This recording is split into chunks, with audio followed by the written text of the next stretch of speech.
Thanks for joining us for the Fight for Your Marriage podcast with Charlyne and Lori. This is a place where you can find hope for your marriage through Jesus Christ.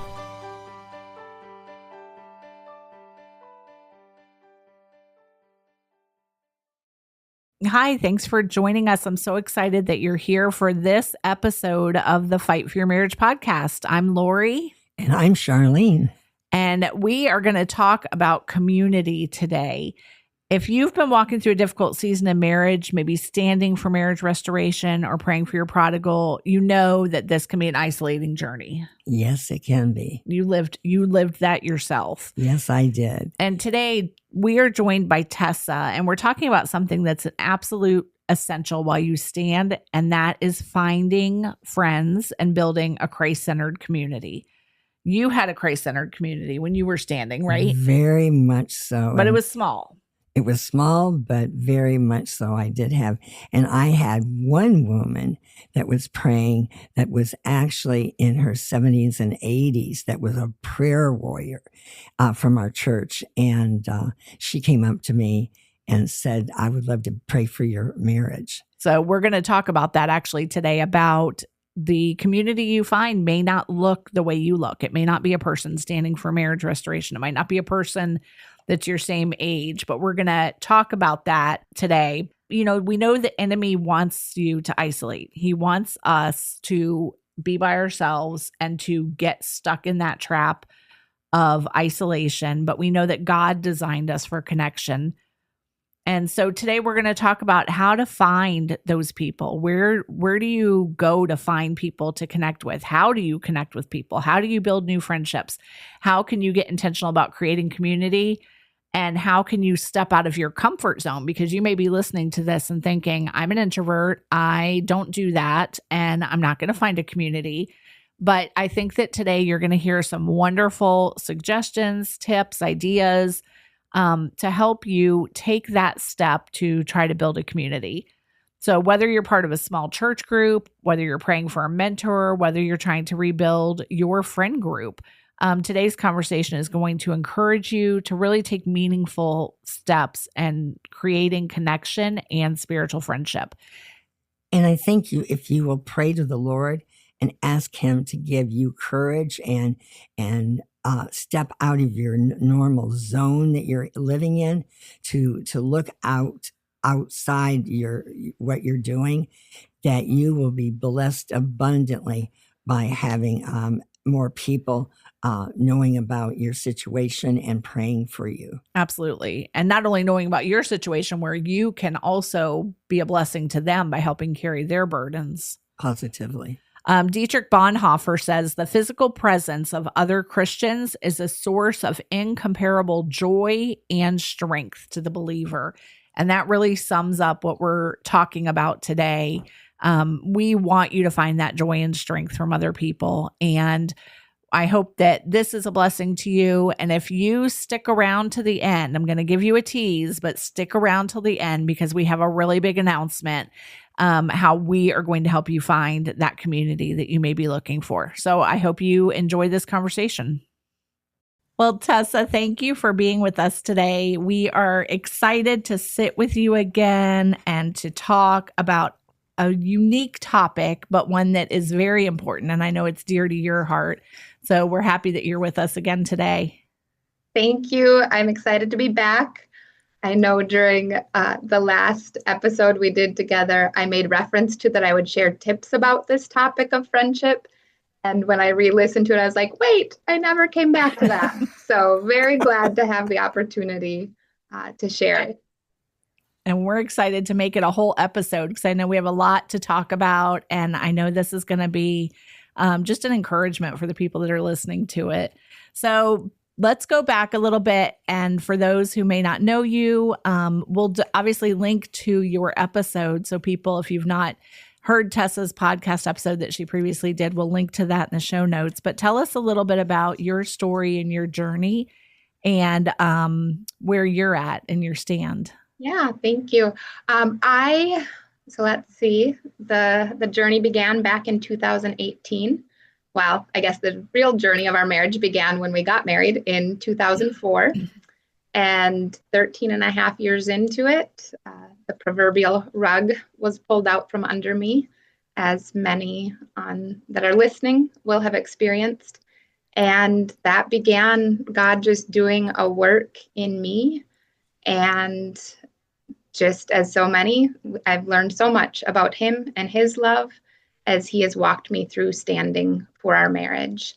And so we're at about 7.5 years now, and the twists and turns and where we're at now is not at all where I expected that we would be. I won't rehash all of it because, again, can listen to the other episode, but the divorce was final. It'll be a year ago next week.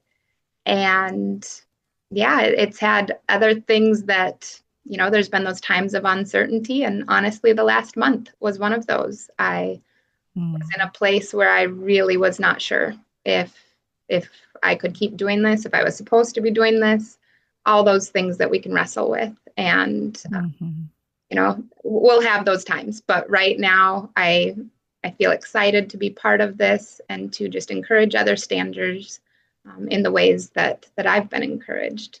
So, well, that's good. And thank you for your honesty, because, there are going to be days that we are in the pits. There's going to be circumstances that come. And it's so important not to plaster on the fake smile and tell people like, I'm okay. This is great. This is fine. Like, it's okay. Like I've had seasons in my life where it just seems like it's one situation after another. And people say, how are you? And you don't want to just lay out the truth to how you are. But it's important for us to really just stop and acknowledge that, this is a difficult season right now. And standing is not for the faint at heart. It is an assignment. And read the pages of scripture and you will see people that were given assignments that were not easy. And, Job comes to mind. Luckily, none of us probably have boils on our body right now, but there's assignments. So I love your honesty. I thank you for that. Yeah. And in God's perfect timing, one of the Bible studies I'm in, the ladies selected a study on the book of Hosea right now. And I just think it's interesting that started right in the middle of the month that I was like, I don't think I want to be doing this anymore. This is awful. And then he's like, here. But it's also been beautiful because he's been doing a lot in my heart to make me realize I'm not just Hosea. I'm also Gomer. So that's amazing. That is amazing. I was just looking up something. I put actually a note in my phone today. I was listening to a podcast today, and I'm going to give you a little tidbit from it because it was so powerful. I'm going to share more about it at some point, but it was talking about how we hear from God. And they said, ask 3 questions. What do you want me to know? What do you want me to do? And what am I doing that you didn't ask me to do? And I was like, well, those are 3 very simple, but yet powerful and loaded questions. And when we get in those times of, Lord, am I doing the right thing? Am I here? It's awesome to be able to go to him and ask him and then have him send you confirmation. Like, I've got you. Yeah. I hear you. I see you. Keep going. So good. So good. I just recently heard those same questions. And so powerful. I love that. Yeah. Yes. All right. Well, let's talk about community. I know on the last episode we did, you had shared that your community was very important to you and it was very helpful to you in your Christian walk and in your stand. And so why do you think it's essential to have meaningful friendships and community during this season? Well, I think for me, it has been the way that I've really gotten to know Jesus on a different level. Interestingly enough, coming into my stand, I felt like I knew God and I knew the Holy Spirit. But when people would talk about having a close relationship with Jesus, I would just kind of have this feeling. I'm like, I know what he did for me. And I know that he's the reason that I can have a relationship with God. I know he's the reason that I have the Holy Spirit. But he always felt historical and not like he was here. And as I reflected on that a couple years ago, I realized that the way that he really started helping me get to know him was by being part of his body and being ministered to by other Christians and seeing like the cliche of them being his hands and feet and being on the receiving end of that.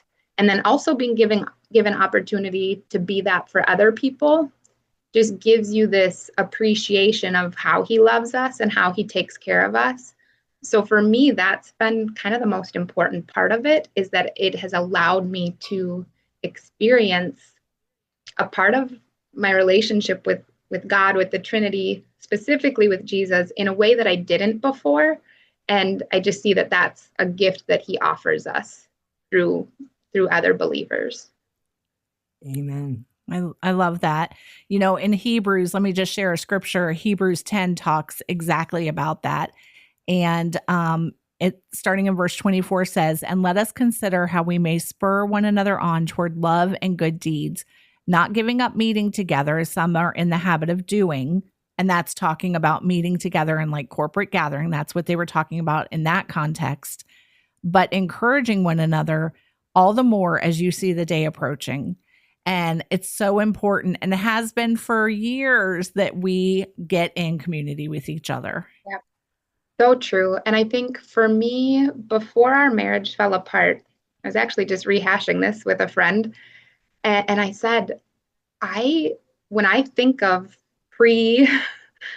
pre-standing, I didn't have community. I didn't have friends. We went to church. We would join the occasional small group, but they were usually the one-time small group on a topic where you didn't really form deep relationships. And, as I was trying to tell her the friends that I had at that time, I could count like 2 or 3, and they weren't deep. They were we don't talk for 3 months and then we pick up where we left off. So I came from a place where I had very little community to really quickly realizing, as soon as my stand began, realizing that I couldn't do this on my own. I had the blessing of a major trial right before our marriage fell apart, and I did not handle that well. I isolated. I binged Netflix. I did everything that was not healthy. And God used that then when this came along, he was like, okay, remember how you did that? You can't do that again. So, I had the rule. I could not watch TV, especially by myself. And I forced myself to ask for help and to kind of put myself out there. And that was a big stretch for me. So for those listening that you're just like, well, I'm an introvert. This is really uncomfortable for me. As I talk about some of the things God has taught me, you're going to think like, oh, I bet she's had friends her whole life. She's just outgoing and this is so natural for her.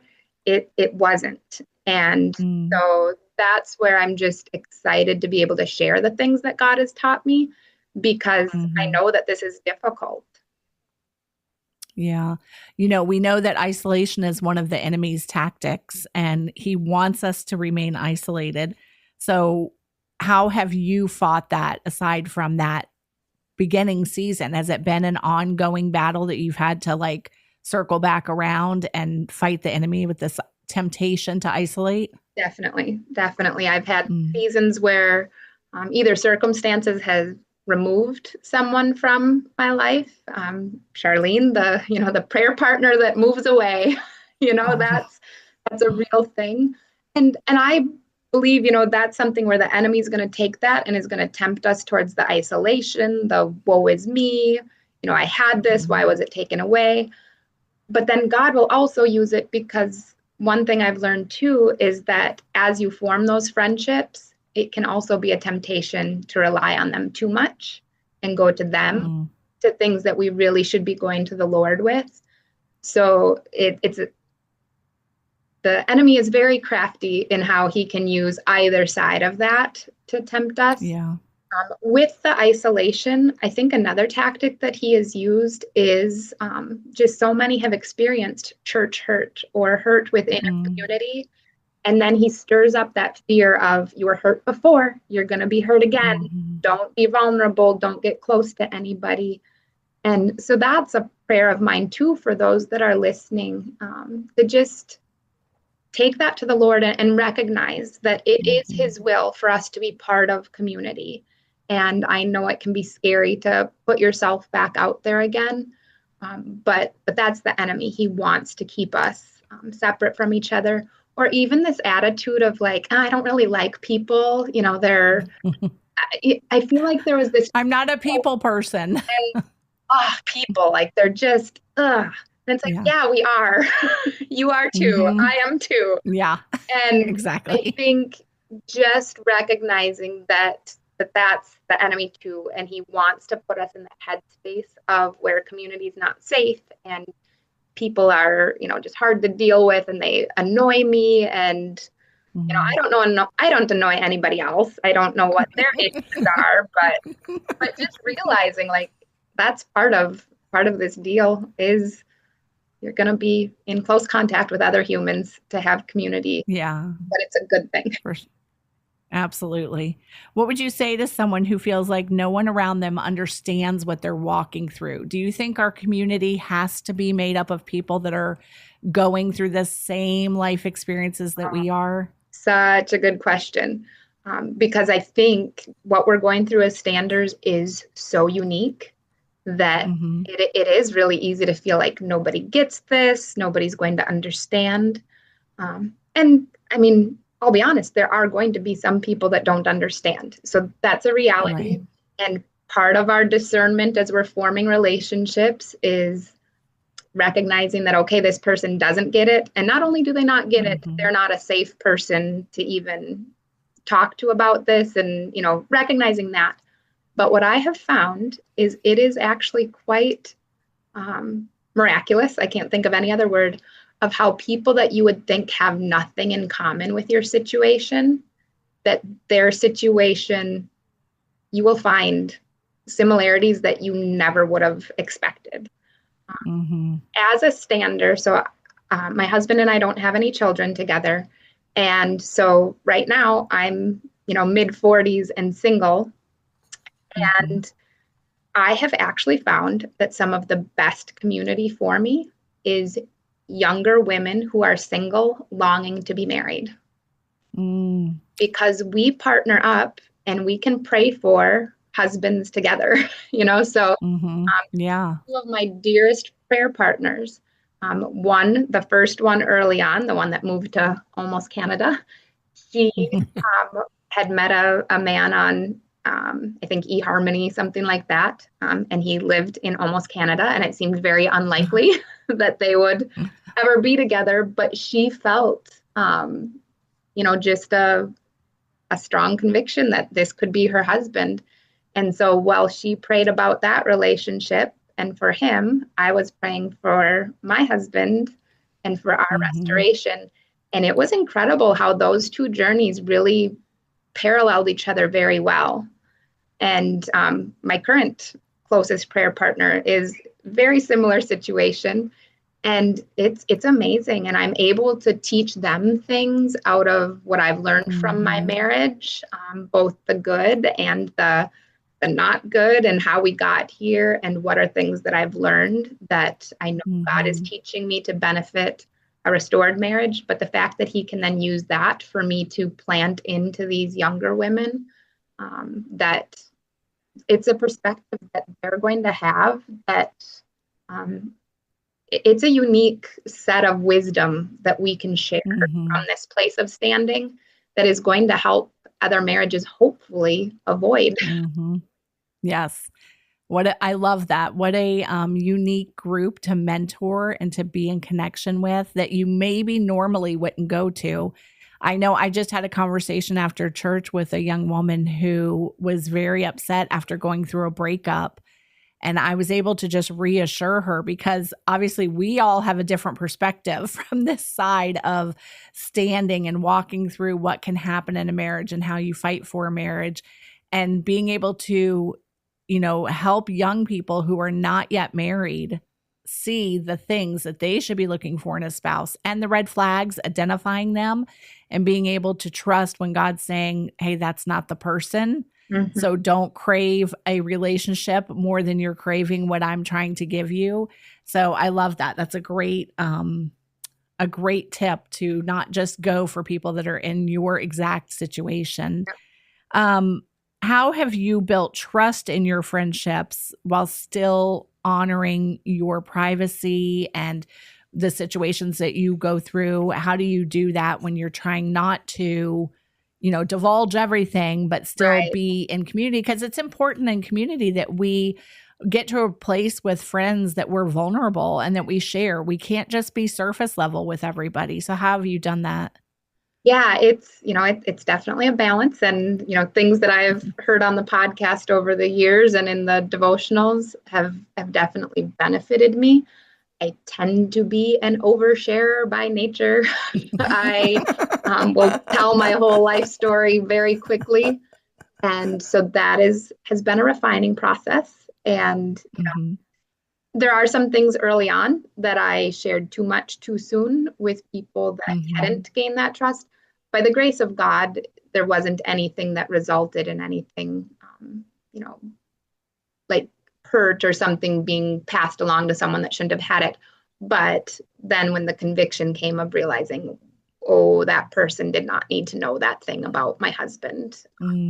Yeah. So definitely being careful there, to not overshare. And I think being very,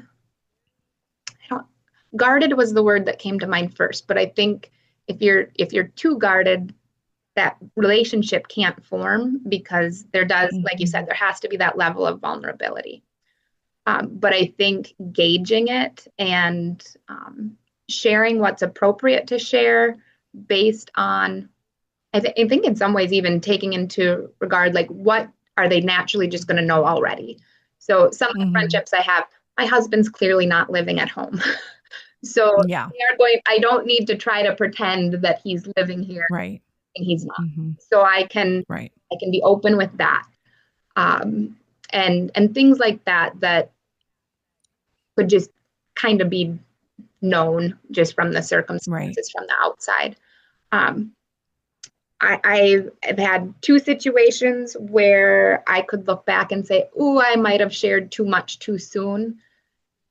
And two of them, and I want to be careful here because I don't want to encourage doing this, but I also want to say, if you're in a situation where you know that you maybe have shared too much too soon, or you feel you have, God can still use that and can turn it for good. So yeah, one of them actually, I was very vulnerable within 30 seconds of meeting this person. They found me crying in my car. Her husband actually, it's a crazy story. I would love to tell the whole thing, but I won't. But let's just say I was having a very bad day and I was crying a lot. I ended up at a park that I go to pray, parked in a place where I thought no one would see me. This young family came back, and as the husband walked by to throw some garbage away, I learned later that he actually dropped a piece of the garbage. And so when he bent over and stood back up, he saw right into my car and saw that I'm sitting there crying. He felt the Holy Spirit say, "You need to check on her. You need to pray for her." Well, he didn't feel comfortable coming up to my window and praying for me. So he goes back to his wife and says, "Could you go check on her? I really feel like we're supposed to." So she comes over, and thankfully I saw her before she had to tap on my window, but I rolled down and I'm so embarrassed. I'm like, oh my goodness, I'm that person that needs somebody to check on them. And, she says the logical question of, "Are you okay?" Kid you not, in 5 sentences, I basically shared my whole life story. But she said later, after it was so funny. So she asked if she could pray for me. And so she prayed for me. I'm blown away, like, what's happening? She prays for me. And then she's like, "Can I give you my number? So if you ever need to talk." And I tried to convince her that I was okay. I didn't need someone to talk to. And finally, by the grace of God, I had the thought, wait, no, I want her to see me someday when I actually am okay. And I'm not this crazy person that is completely emotional. But God used that, and we did connect. And now they're some of my dearest friends. Wow. But she said, she's like, it was actually you being so completely vulnerable with me that she's like, it just was this breath of fresh air of someone not hiding what was going on. And because I think there's a huge level of that where we put on the mask, we say we're okay, we pretend everything's fine. And she and others have shared with me, someone being honest about the struggles that they've had in their marriage. She's like, I honestly had the perception that every single marriage of like all these couples in church, it's all just perfect. And they all have these perfect marriages. And we're so conditioned to keep that quiet. And again, it's that balance. We don't want to share everything. We don't want to walk around, woe is me, my marriage is awful. Right. But there is that vulnerability that's necessary, both for our own healing, but also for those that we're communicating with, so that they feel kind of that permission to be vulnerable as well. So I think for me, again, it's a balance. You want to be very careful. At that time, when that friendship was forming, I was very careful with what I shared. They knew that we were separated. They knew that I was praying for our marriage to be restored.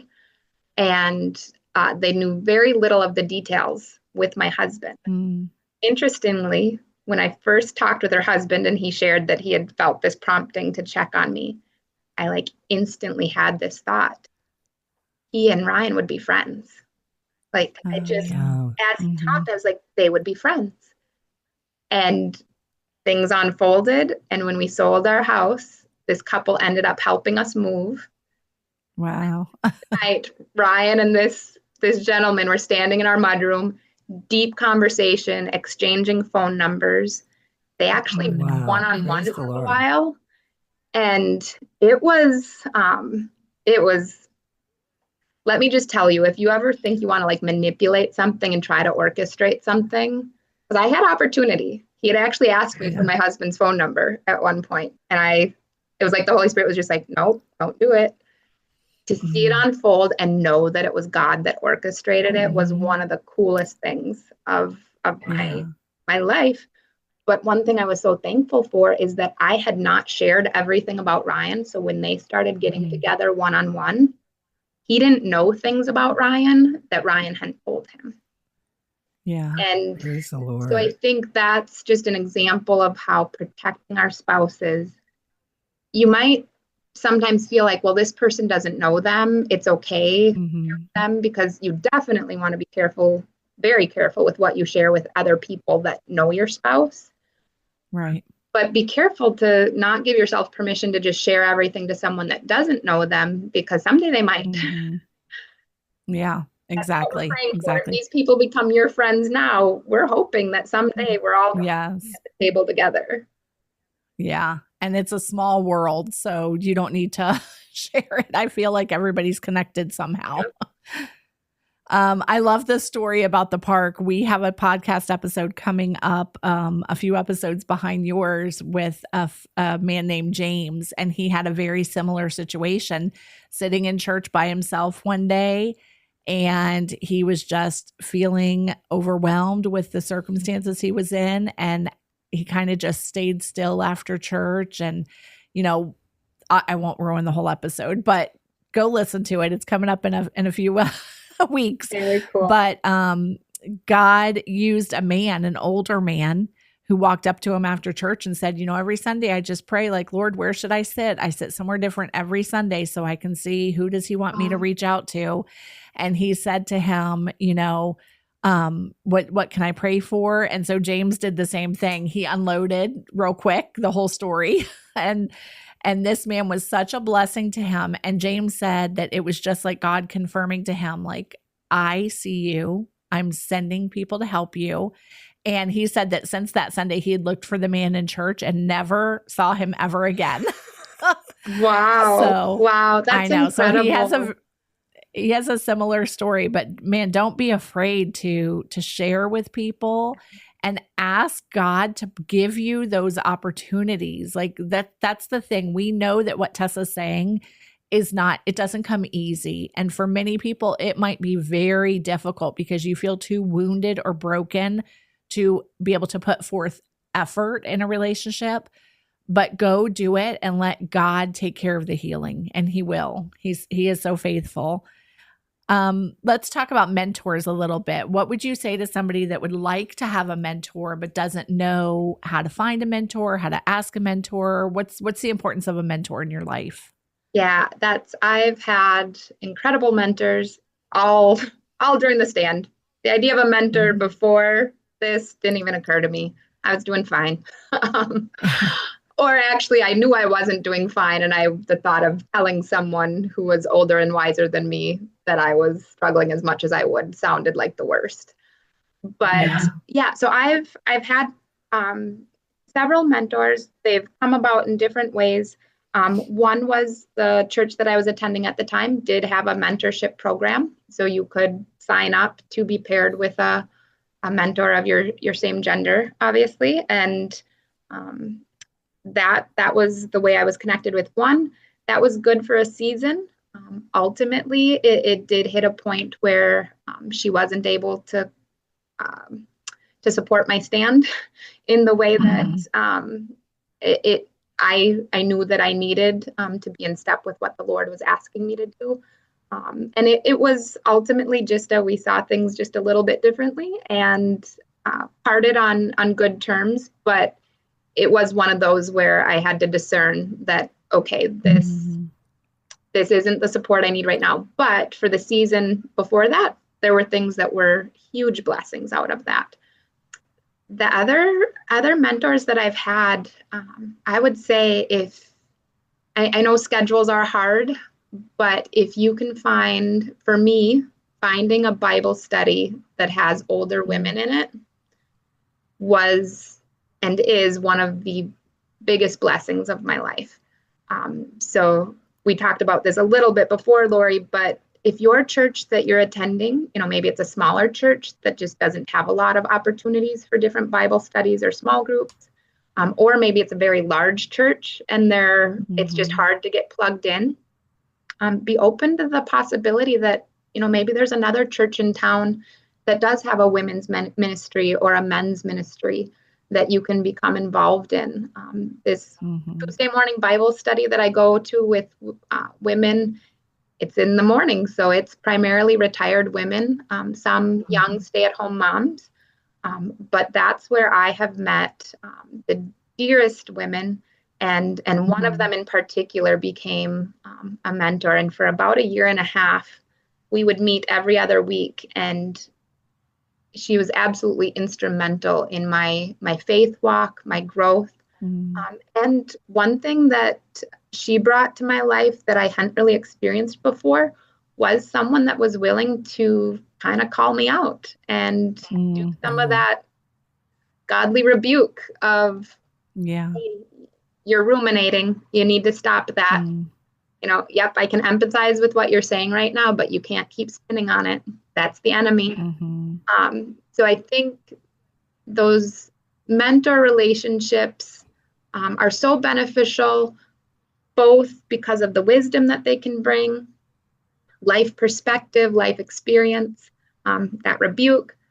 But the other thing that they're so beneficial for is by the nature of what they are. For lack of a better word, it is a little bit more you-focused.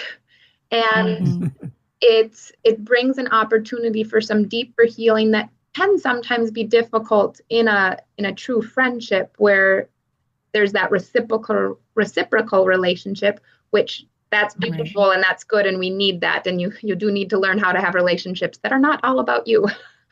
But for me, having some of those mentor relationships where it's mutually agreed upon and known that this is about my growth and my maturing, and that their role is to kind of help me in that. And, of course, sharing from their experience and some vulnerability there, but we go into it knowing that they're not looking to me to try to help carry their burdens. they are there to support me. So I think for me, that's one thing that's been really beneficial about mentorship relationships. So it's fair to say that there is not two identical types of community when we're thinking of these relationships. I've kind of envisioning a bullseye, and there's going to be people that are on the outer perimeter that maybe you have surface level, relationships with, friendships with, and maybe they know, from a high up angle what's happening in your life, and that's great, and those people are important. You need them. And then as you close in on that bullseye, it just is representing the change in relationships, the change in what's shared, what's allowed. I mean, you're not going to ask somebody that sits behind you in church, hey, feel free to rebuke me if you think the sermon, is for me. That person they don't have that right yet. Right. They don't know you. So true. But the person that you have, allowed into that role does have that. And we need those people in our life. And again, I'm going to say it again. I know that you might be listening to this and maybe even just filled with tears and regret because you don't have that right now, but pray and ask the Lord to provide this. And then, like Tessa said earlier, be willing to take the step that you're going to need to take to be part of it, because the Bible study is not going to meet in your living room unless you arrange it, or the Bible study, if you've got to go, you have to put some action behind it. Yeah. And that's important. So true. And that brings up two things that have been really pivotal in what's changed in me from before 2018 to now. And that would be just intentionality. Like you said, the things aren't going to happen unless you help make them happen. And, maybe you'll meet the person that's really good at scheduling the time and setting up the time and place.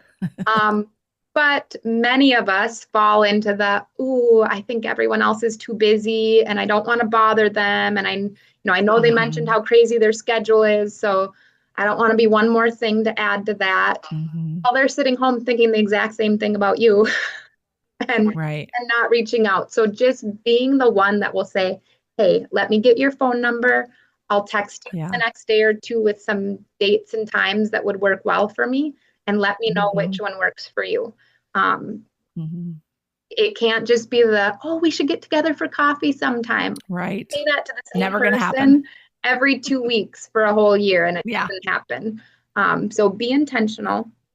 The other one, and this was part of what I learned out of the trial before our marriage falling apart, I'd broken my ankle. And this would be just one tip of, if you see someone that has broken their ankle or their leg and they can't get around very well, and especially if you know that they're single, or probably even more, if they have a bunch of kids, they probably need help. And they don't want to feel like a burden. And so they aren't going to ask for help. So that was me. I did not ask for help. I sunk into a depression, and it was not healthy. So what I learned from that is ask for help. And then be available to help others. So the friend that became my dearest prayer partner at the beginning, I knew that she had opened a thrift store in a small town nearby, and I was cleaning out my basement, and I called her and I'm like, hey, I've got some stuff. Could you use it for your store? And sadly, she said, oh, well, I'm actually working on packing it up, closing it up this weekend because it didn't succeed. And I could have just been like, oh, that's too bad. I'm sorry to hear that, hung up and gone on my way. But thankfully, I believe it was the Holy Spirit, was like, ask. Does she need any help with anything? So I just moving. I was like, is there anything I could help? Like, do you need to clean the place out? Anything like that? And, she kind of paused a second. She's like, actually, that would be amazing. Like, I need to be out of here by Tuesday night. And there's a couple things that are awkward to carry by myself. So that would be great. So I brought Taco John's from Taco Tuesday. And, I walked in and got how are you doing? And the moment where I could be like, I'm fine. Or I did. I opened up. We talked as we worked on packing things up. And that really was the beginning of our friendship. So just some really practical ways that you can help others. Mm, Um, One thing I've found is in this season, friendships, I mentioned earlier, like the different ages, but friendships with mhm. people in different life stages can be Yeah. so beneficial because let's say you've got three little kids and your thought is, well, I should find another mom about my age that has kids so our kids can play together. Mhm. And that could be great. But what if you seek out the single woman who in your church who longs to be a mom, is maybe here at school Mhm. away from her nieces and nephews, is just feeling sad and alone? What if you sought her Mhm. out, formed a relationship? I can tell you from personal experience, being invited into somebody else's family, um, Mm. when you're walking, and I have actual relatives and family nearby, Yeah. but those relationships can kind of just settle into they are what they are. And now in Right. time of need, you really know what they're all struggling with. And so it's like, well, I can't put that on them. But when you meet Right. someone new and can kind of, I don't know, just have eyes to see what their needs are, it's Mhm. amazing how God, what I found is godly community is always mutually beneficial. Mhm. So this young family that, she came over and prayed for me in the park, her girls now call me Aunt Tess. Oh. And I've spent a couple holidays with them. But what I've found back to this idea of helping and offering help, one of the most unconventional things, but has been amazing, is, she needs to cook for her family every day. She has Mhm. to make meals every day. I really like to cook, which is something I learned during my stand. I did not like it before. I really like to cook, but cooking for myself every single day is really boring.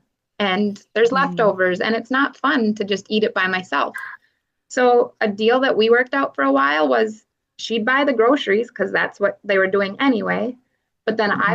I would get the food, I'd bring it home to my house, I would cook it, I would bring a prepared meal to their house. They now just got to have an Mhm. evening where they're not worrying about a dirty kitchen. They're not worrying Yeah. about entertaining the girls while she's cooking. And I was able to then bring the meal, and then they bought it. They purchased the food. I cooked the food. We enjoyed it all together. They Mhm. don't need to clean a kitchen. I get to go home and clean a kitchen knowing that it blessed someone else, not just me, Yes. and it Yeah. completely changed that dynamic. And so I think something Mhm. like that, another population, widowers, Yeah. connect with the elderly people in your church. Maybe you're the one that has three kids and now you're Yeah. flying solo because of what's going on in our marriages. Mhm. Connect with the older woman who misses cooking for her Mhm. husband, who misses, she just became an empty nester and doesn't have kids at home anymore. Similar Yeah. deal. I bet if you were the one to buy the food, she might love to cook it for you once or twice a week. Yeah. So I that's love that. one thing that I think um, is just at the time that it was unfolding, it didn't feel like this epic thing, but now I look back on it and I'm like, wow, Lord, thank you for, and we haven't done it in a while. So Yeah. now that I'm talking about it, I'm like, okay, what are you guys planning to do Yeah. next week? Um, I need a Tessa in my life. Seriously, Lori, look around church next week. Who's the Yeah. person that might just be thrilled to cook for I know.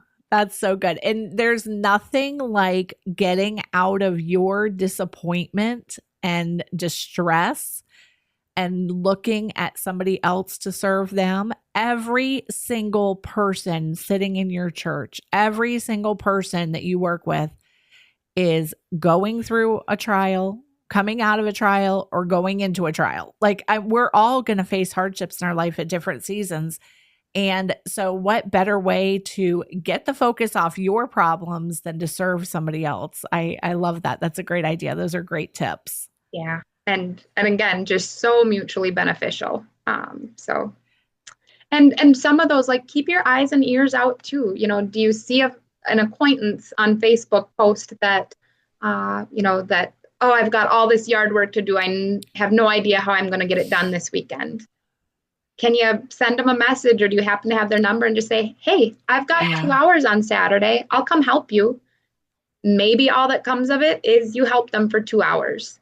But maybe in the course of that conversation, you find something in common.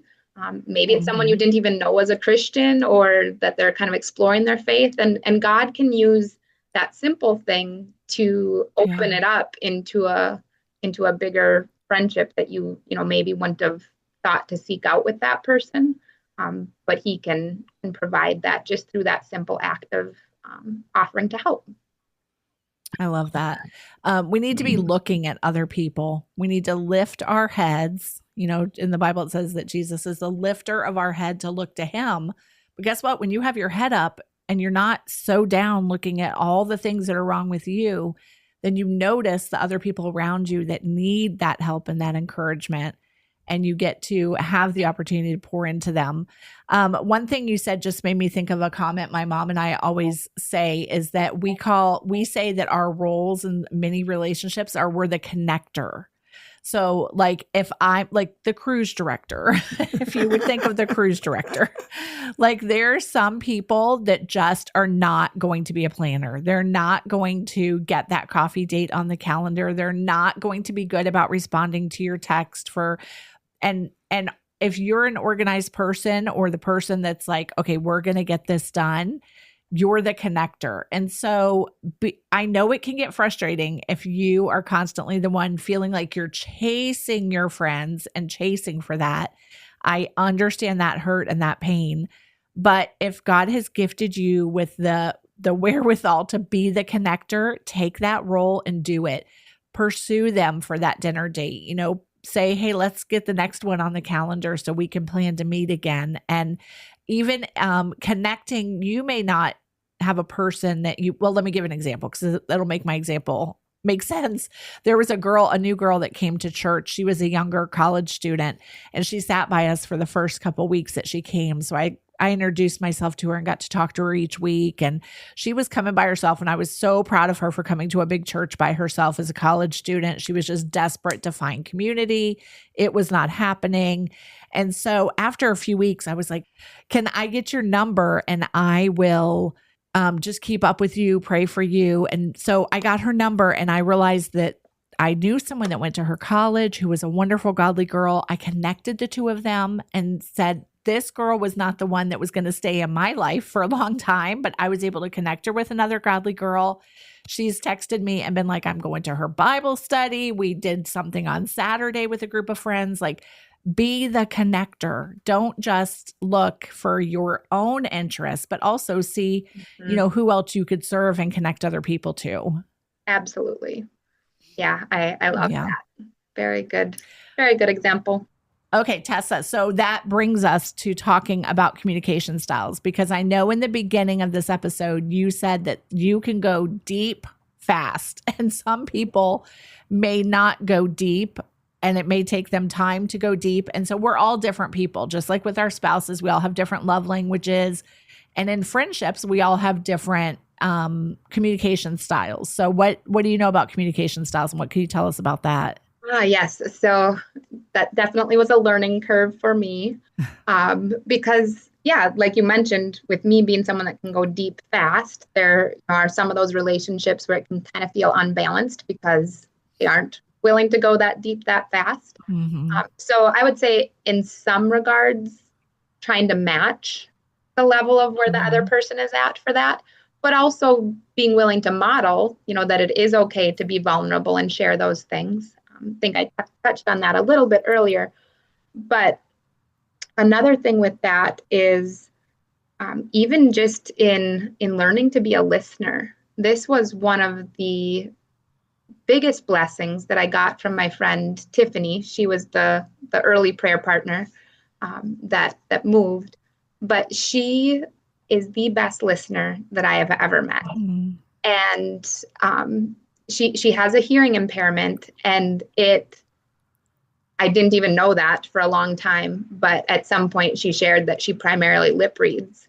And I was like, oh my goodness, this is both paradoxical and one of the most amazing things ever, because here's someone who has a difficulty hearing, but because she needs to be intentional to catch every word, she can't be thinking about what she's going to say next.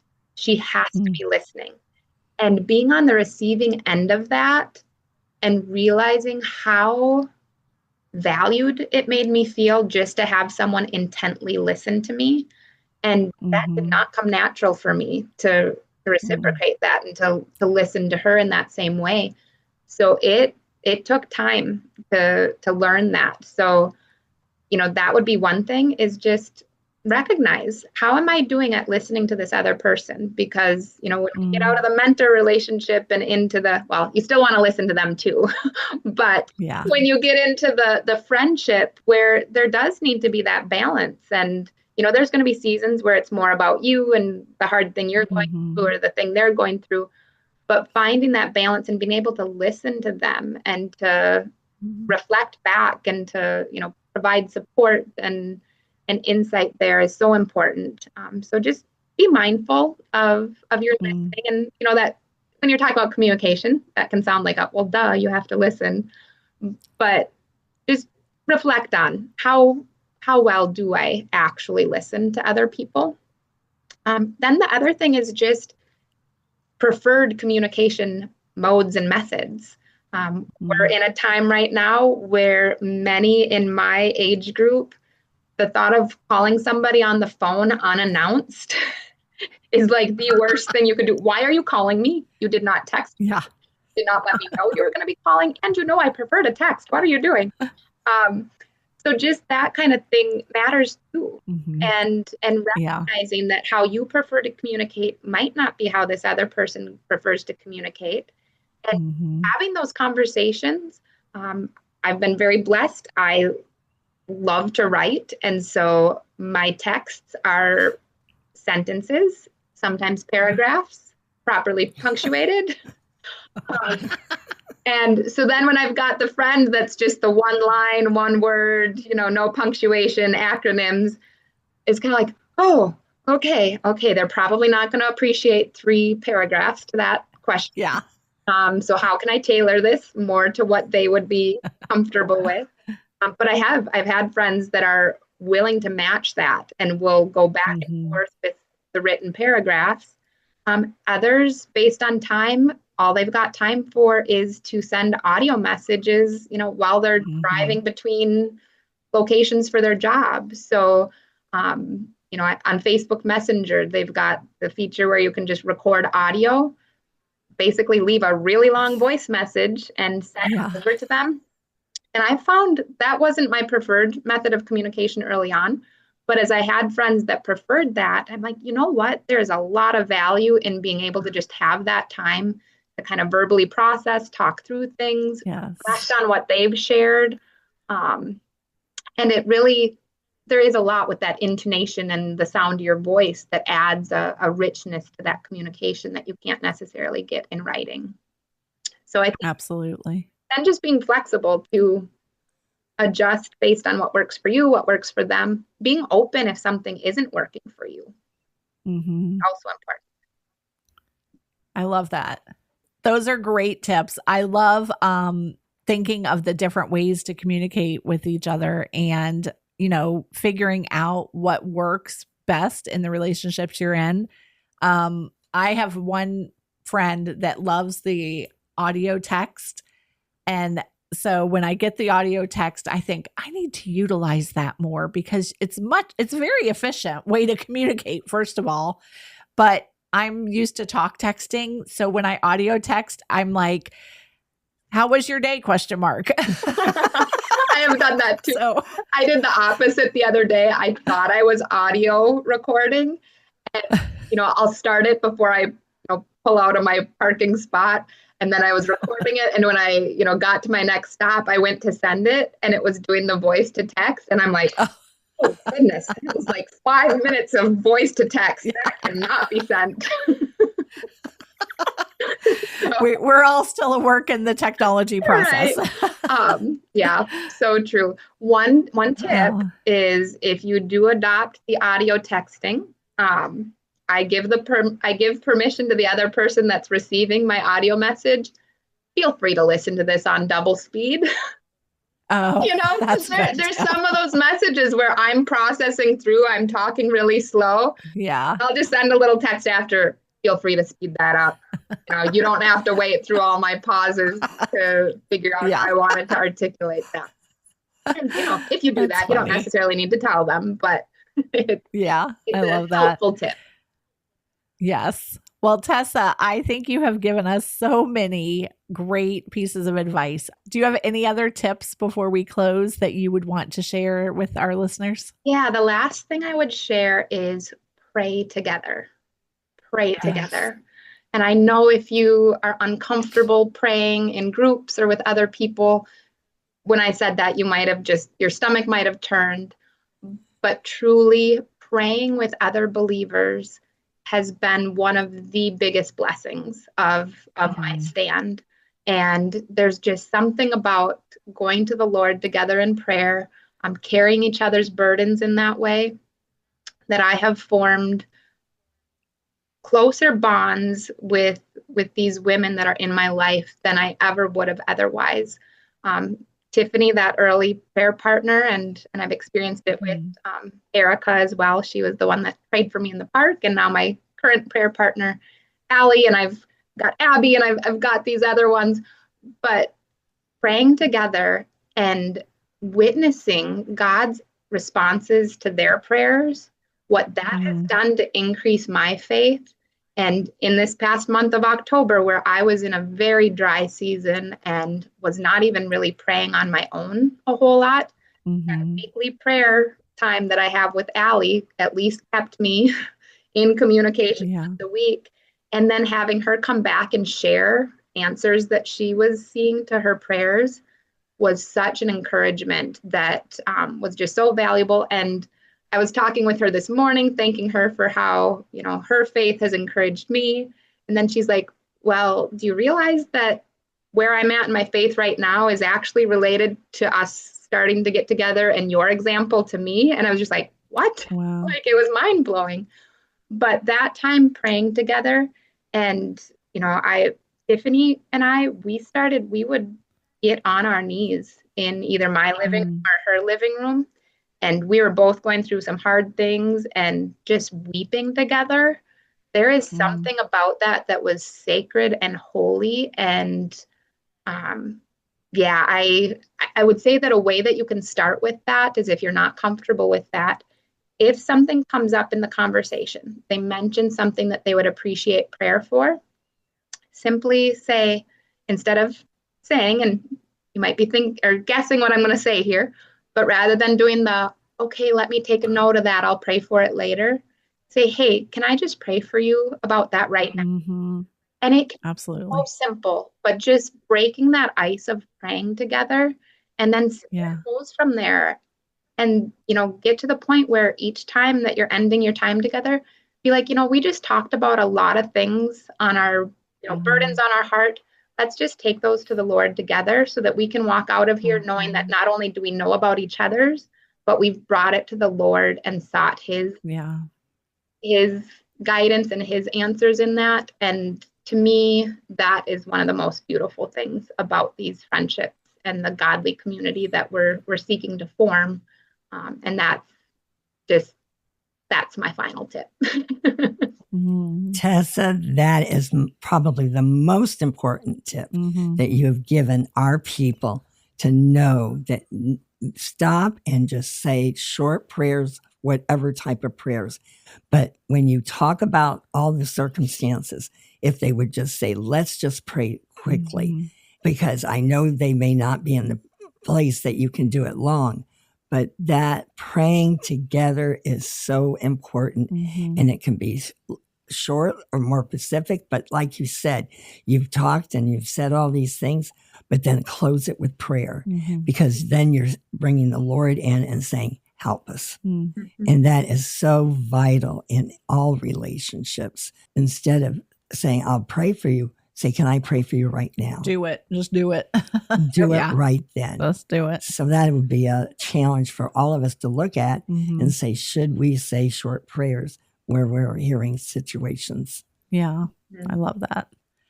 Well, Tessa, thank you for being with us today. I know this is going to be a challenging episode. I cannot wait to hear how people implement some of the tips that we've given and, really pray about it and start to see changes in their life as they, build that community with other believers. Yeah, I'm honored to be able to share what God has taught me. And I know that my situation has been kind of unique. As I prepared for this, just reflecting and being like, wow, Lord, like you really have blessed me with so many different types of friendships. And I truly think that part of it is so that he could use my experience and my examples to teach that and share that with other people. So yeah, I do. I truly hope that it blesses those that are listening. I pray that everyone is just guarded against any type of envy or jealousy of, why don't I have that? That's another scheme of the enemy. He's going to want to do that. I've been there before too. Just really, I hope that there's just one tip from this that everyone's able to take. And, I would love if people would come back in the comments in the future and be like, hey, I've got a friend, and I maybe wouldn't have had them if it weren't for some of those tips. Just because that's how God works, and he does us to encourage each other and share what we've learned. So thank you. It's a blessing to me to be able to have this opportunity to share. So thank you both so much. You're welcome. Thanks for being with us. Before we close today, I want to share something exciting that's going to be coming in early 2026 from Rejoice Marriage Ministries. If you've listened to the Fight for Your Marriage podcast, you know that we are a ministry of Rejoice Marriage Ministries, and our goal is to help individuals who are walking through separation or divorce, walking through struggles in their marriage, pray and stand and fight for the restoration of their marriage. And we want to help you build Christ-centered friendships. We want to help you build connections that will encourage you. We want to, most importantly, help you strengthen your faith. That's the number one goal that we have, is that you will strengthen your faith and be reminded that as you fight for your marriage, you're not alone. And so in early 2026, we are going to be launching Connect groups. These small groups are going to be meeting online, but they're going to give you a place to grow spiritually, a place where you can study God's word, a place where you can connect with others who are walking through what you're walking through. And so in this episode, you will find a link to the Connect groups, and you can look for a date and time that fits your schedule. If you don't see a date and time that works right now, don't worry. There will be a place to sign up, and as new groups open, you will be notified. And you might find one then that would work with your schedule. But we cannot wait to see how God uses these groups to really create meaningful friendships and community among the Rejoice Marriage Ministries family, and just to be reminded that you don't have to walk this journey alone. So if you are interested in looking into the Connect groups, you can click the link that's in the show notes and look for a group that suits your needs. And we cannot wait to hear how this episode blesses and encourages you. So visit our website at rejoiceministries.org and contact us and let us know your testimony of how you are growing in community. Until next time, keep fighting for your marriage. Thanks for joining us today as we proclaim that God heals hurting marriages. Take time to visit our website at rejoiceministries.org for additional resources for your marriage.